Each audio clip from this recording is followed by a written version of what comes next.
I'm currently on Flower Farm tour and I'm excited to take you with me behind the scenes this time as I head down south to visit lots of different flower farmers and market gardeners. I'm going to be filming lots of the stuff that we get up to behind the scenes and I can't wait to take you along with me. This is my second trip of my new farm tour series and it's been even better than I imagined so far. One of the reasons I wanted to do these tours was to capture other people's experiences which were different to my own. The term flower farmer, it wasn't even really a thing then. It's so easy to get caught up in your own bubble and it's been great to see different soil types, sales outlets and growing techniques.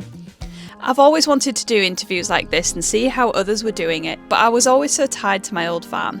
Now that I've moved away, I have the space to explore and gather some inspiration before deciding what's next. I'll also admit that I was nervous about this new project. Some of the people I've been visiting I've admired for years and I want to get the questions right to do their work justice. Not only that, since I started my own YouTube channel almost 6 years ago, I've only ever filmed in private on my farm and never in front of others, so I was scared about messing up in front of people I looked up to. But I'm going to suck all of that up and push myself out of my comfort zone because that's where we learn and grow. I hope this behind the scenes film will show you that although the farm tour visits sound like a dream, it's not always as easy as it looks. This weekend I'm going to see 4 different farmers which I'm really excited about.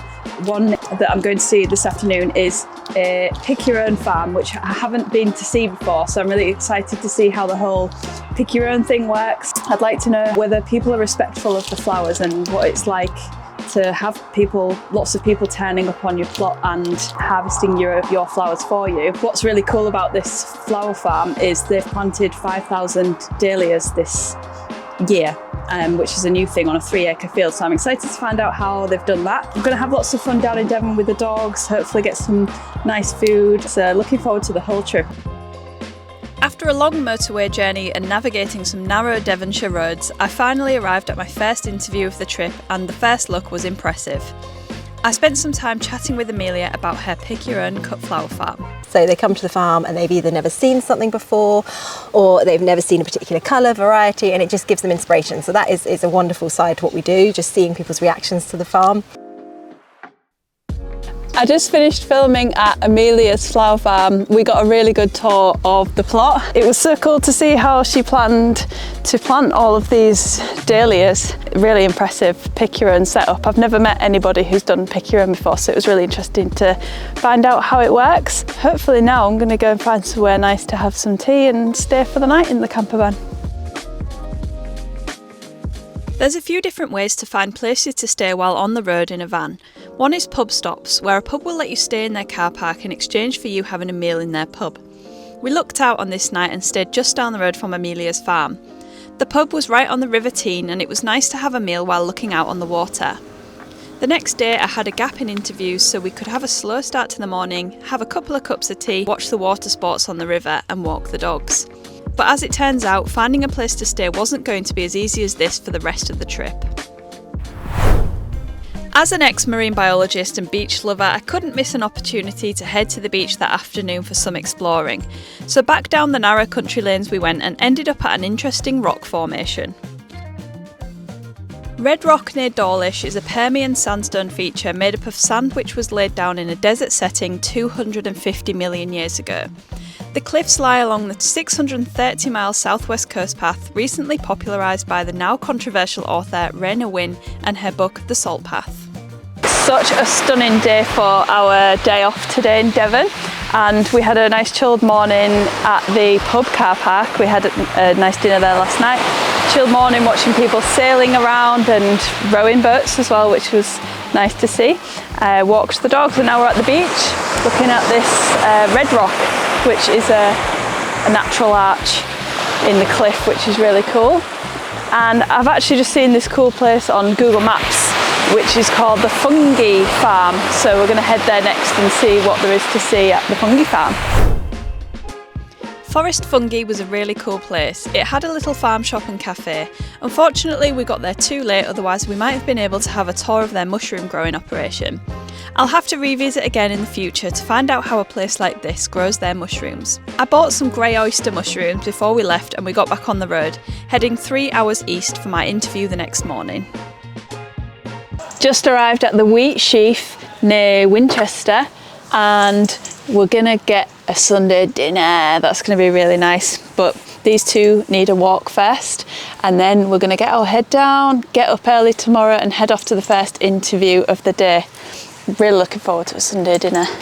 After a walk and a Sunday dinner, I headed to bed ready for 2 interviews the following day. That night I had a really bad night's sleep. Imposter syndrome was kicking in and I started wondering why I was travelling all over the place using up people's precious time. I was worried my alarm wouldn't go off and I was going over the day ahead, wondering whether everything was fully charged and whether I had everything in place. But when I got up in the morning, I checked my phone and the previous night I'd uploaded another farm tour video from back in August. The video was doing really well and the comments were really encouraging, which made me feel much better about everything. So off we went early that morning through the beautiful English countryside to a flower farm just outside of Winchester. Just arrived at Stem & Green just outside of... Excuse me! Just outside of Winchester, and I'm excited to find out how James runs his pick your own operation. James's farm was really beautiful and I loved hearing about how his pick your own farm worked. What I loved hearing from James and Amelia was how they'd both created beautiful spaces for people to enjoy nature and how they actively encouraged people to spend as much time as they liked at their farms. James comes from a career in TV, so I was nervous about turning up to his with my amateur video setup, but he made me feel at home and he kindly gave me some seeds to take back with me too. First interview of the day was a wrap and I headed an hour down the road to stunning Oxford. Just having a little half an hour chill and a cup of tea before my next interview. The one that I did this morning was great. It was really nice to see the pick your own setup and have a chat with a fellow flower farmer. We're actually just in a random car park near Oxford at the moment, and it's a really beautiful town. I can't remember the name of it. Gorford?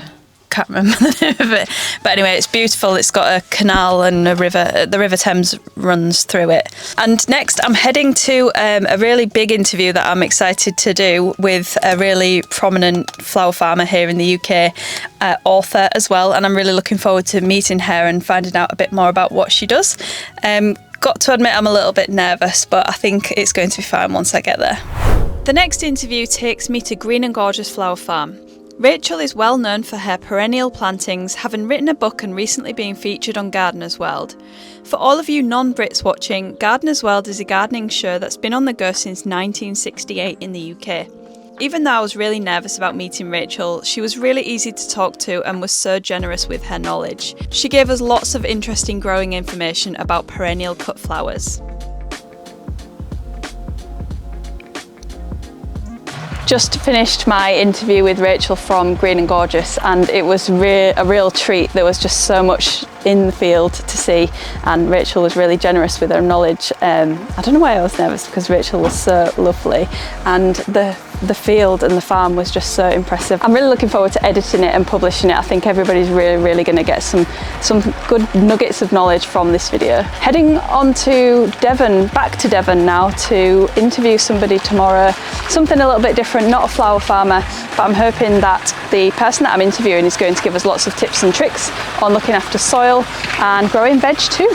After a sleepless night, 2 interviews and another 3-hour drive ahead of us, we still didn't have a plan for a place to stay that night. We trawled online for campsites and on an app called Park for Night, but it was still hard to find anything. We eventually found a pub to stay at that was close to my interview the next morning. The lesson learned here was to plan where to stay in advance so that tired Sarah doesn't have to do too much thinking.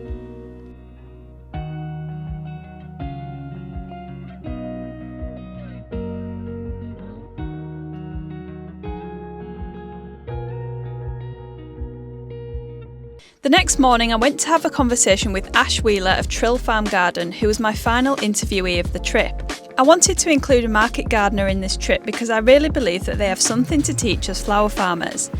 I chose Trill Farm Garden in particular because of their approach to soil management and crop planning. Ash told me how he often sows a cover crop underneath his cash crops to keep the soil covered and improve soil health. I just loved how there seemed to be life everywhere on Ash and Kate's farm.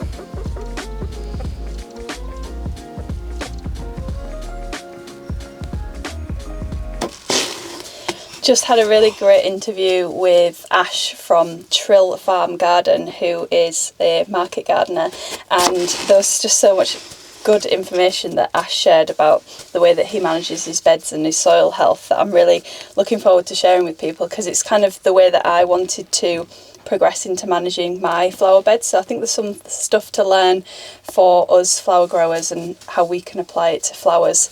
I'm just cutting up some watermelon because it's getting quite warm now. The sun's shining quite brightly, and we're gonna head off to the beach. It's about lunchtime now, and I think maybe it's time to chill for the rest of the day because it's been back-to-back interviews for the last couple of days. So having a bit of watermelon on the drive to the beach, and then maybe we can find something to do at the beach. We stopped by the beach in Dorset for a night before heading over to North Devon to extend our trip. On the way, we picked up some meat from a regenerative farmer so we could have a tasty tea that night. We stayed in Combe Martin, where I spent many childhood holidays floating on a dinghy in the sea with my sister. We even got some locally grown veg from the local deli in town, proper wholesome. I also had a dip in the sea, which was super refreshing and an energising way to end the trip.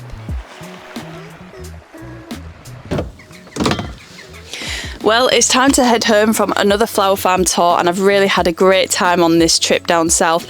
I've had a busy few days of interviews, and then I've had a few days relaxing, eating good food and swimming in the sea and just generally being by the sea. If you know me, then you know that that's exactly what I love to do.